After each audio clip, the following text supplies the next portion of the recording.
Imaginez un instant l'univers dans 10 000 milliards d'années. Le Soleil s'est éteint depuis une éternité. Toutes les étoiles que vous voyez ce soir se sont éteintes aussi, une par une, jusqu'à la dernière. Il ne reste presque plus rien. Des cadavres d'étoiles, des trous noirs qui grossissent en silence, et le noir. Et pourtant, quelque part dans ce noir, un objet grand comme une voiture continue d'avancer. Il a été construit par des mains humaines, sur une petite planète bleue que plus personne ne pourra jamais retrouver. Cet objet, c'est Voyager 1. Voyager 1, c'est une sonde de la taille d'une petite voiture. Lancée par la NASA en 1977, qui utilise moins d'électricité qu'une ampoule. Elle a visité Jupiter, puis Saturne, avant de devenir le premier objet fabriqué par l'humanité à quitter notre système solaire pour de bon. Alors, aujourd'hui, je vais vous raconter 3 choses. Comment cette machine minuscule a survécu à un voyage que personne n'avait jamais tenté? Ce qui va se passer quand elle s'éteindra pour de bon dans les prochaines années. Et surtout, parce que c'est la vraie question du jour. Où elle sera dans 10 000 milliards d'années? Et je vous préviens tout de suite, la réponse est beaucoup plus vertigineuse que ce que vous imaginez. Avant de parler de la fin, il faut comprendre à quel point cette mission n'aurait jamais dû réussir. Le 5 septembre 1977, Voyager 1 décolle de Cap Canaveral. Sa fenêtre de lancement a été calculée au millimètre, parce qu'elle profite d'un alignement des planètes extérieures qui ne se reproduit que tous les 176 ans. Grâce à ça, une seule sonde peut utiliser la gravité de chaque planète pour se propulser vers la suivante, sans avoir besoin d'emporter des tonnes de carburant. Sur son flanc, un disque doré. Dessus, de la musique venue de dizaines de cultures, des salutations dans 55 langues, le bruit de la pluie, les premiers mots d'une mère à son enfant. Un message dans une bouteille, jeté dans un océan qui n'a pas de rivage. En 1979, elle survole Jupiter et découvre un monde qu'aucun télescope n'avait jamais vu. Des tempêtes grandes comme la Terre, des volcans actifs sur la lune Io, et sous la glace d'Europe, peut-être un océan caché. En 1980, elle atteint Saturne et révèle que ces anneaux, qu'on croyait solides, sont en réalité des milliers de petits anneaux séparés, sculptés par la gravité de minuscules lunes. Et c'est justement cette gravité qui va lui offrir un cadeau que personne n'aurait pu lui donner autrement. De la vitesse gratuite, voler aux planètes elles-mêmes, pour l'envoyer plus loin que n'importe quel objet humain n'était jamais allé. Mais ce voyage, aussi spectaculaire soit-il, n'était que le début. Ce qui vient après est beaucoup plus étrange. Après Saturne, plus aucune planète sur sa route. Voyager continue tout droit, seul, pendant 35 ans, jusqu'à franchir en 2012 la frontière invisible qui sépare notre système solaire du reste de la galaxie, l'espace interstellaire. Elle devient le premier objet construit par l'humanité à s'y aventurer.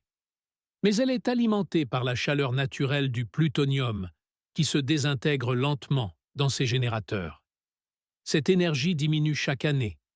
Un par un, ces instruments sont éteints, non pas parce qu'ils sont cassés, mais parce qu'il n'y a plus assez d'électricité pour tous les faire fonctionner en même temps. D'ici la fin de cette décennie, ou au tout début de la prochaine, le dernier instrument s'éteindra. Puis, un jour, l'antenne elle-même se taira. Depuis la Terre, il n'y aura aucun signal final marqué comme tel. Le signal deviendra simplement trop faible pour être détecté. Et puis, plus rien. Voyager deviendra alors totalement muette, aveugle, silencieuse. Mais elle ne s'arrêtera pas pour autant. Et c'est là que l'histoire devient vraiment folle. Parce que ce qui l'attend ensuite dépasse tout ce qu'un être humain peut réellement se représenter. Voici enfin la réponse à la question qui donne son titre à cette vidéo. Sans frottement pour la ralentir, Voyager continuera d'avancer à environ 17 km par seconde pour toujours. Elle ne ralentira jamais, ne déviera jamais. La trajectoire que la gravité de Jupiter et de Saturne lui a donnée est désormais gravée dans l'espace pour l'éternité.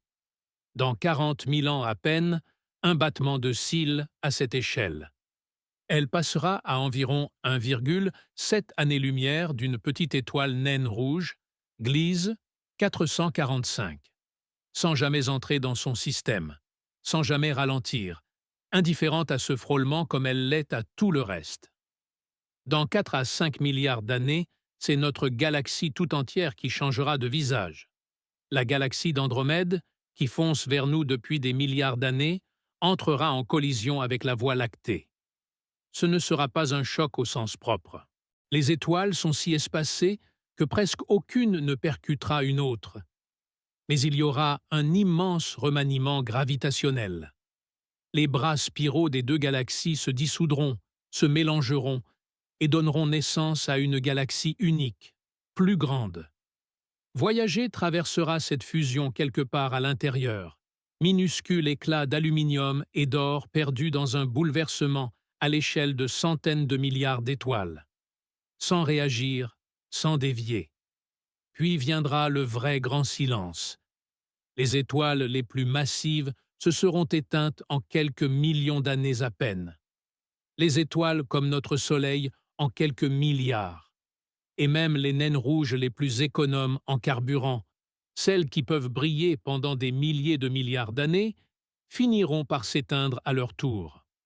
Dans environ 10 000 milliards d'années, la dernière génération d'étoiles cessera de naître et de brûler, laissant derrière elle un univers presque vide, plongé dans une obscurité presque totale, peuplé seulement de restes froids. Des naines blanches qui refroidissent lentement vers l'invisibilité. Des étoiles à neutrons qui tournent sur elles-mêmes dans le noir. Et des trous noirs qui continuent de grossir en silence, en avalant ce qu'il reste. Et voyager sera toujours là, plus vieille que presque toutes les étoiles qui auront jamais existé. Traversant un univers qui n'aura plus rien à voir avec celui dans lequel elle a été lancée. Certains modèles théoriques suggèrent même que sur des échelles de temps encore bien plus folles, la matière elle-même pourrait se désintégrer, particule par particule, et qu'un jour, peut-être, même l'aluminium et l'or de voyager finiraient par se dissoudre dans le vide. Mais voici ce qui compte vraiment, et c'est la vraie réponse à la question posée par cette vidéo.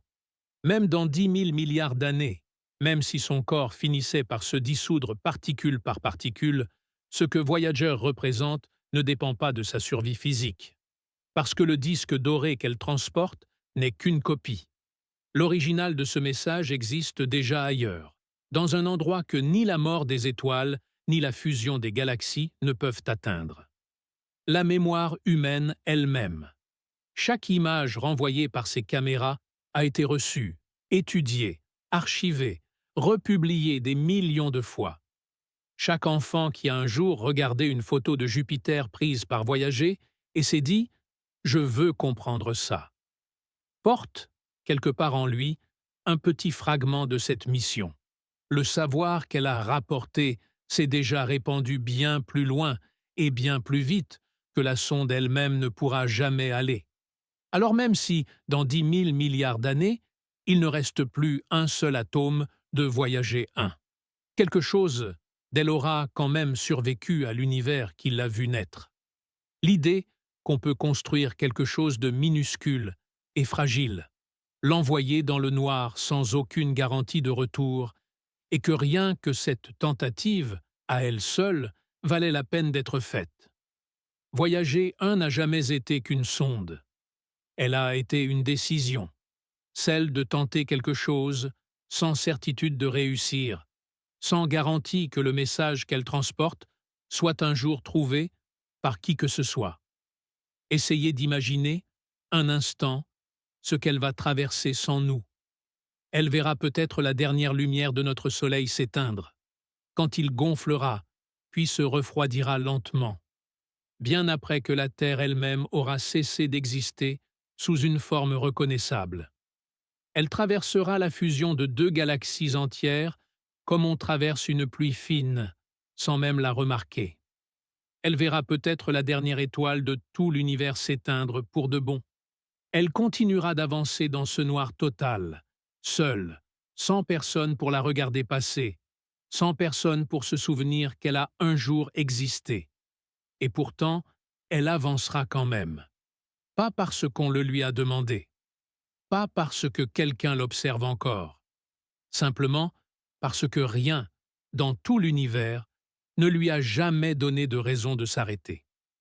Alors, la prochaine fois que vous lèverez les yeux vers le ciel, dites-vous que quelque part là-haut, une petite machine construite par des gens qui ne sont plus là, envoyée pour un monde qui n'existera plus, continue sa route vers un futur qu'aucun humain, aucune étoile, aucune galaxie ne verra jamais. Quelque part, dans le noir, elle avance encore. Elle avancera toujours.